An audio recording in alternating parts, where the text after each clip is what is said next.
Hello everyone.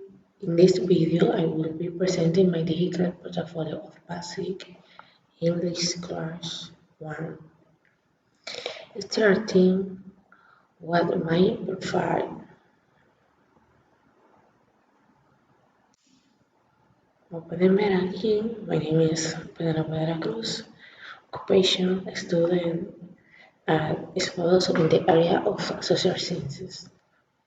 The main strengths I have are as follows: creativity, cooperation, empathy.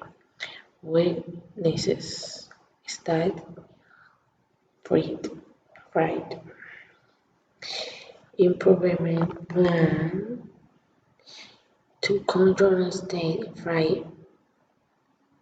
I intend to participate more in class and social events that involve talk. Now we will move on the activities.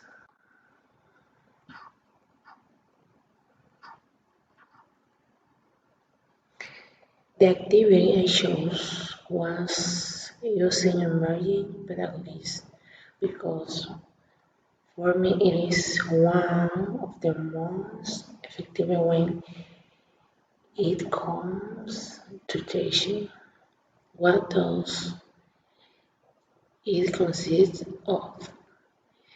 In this activity, a student will have to identify the capitals of the countries of Europa through an online game. Methodology: play-based learning. Resource: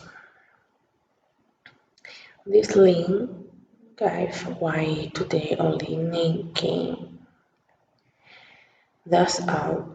I hope you like it. Until next time.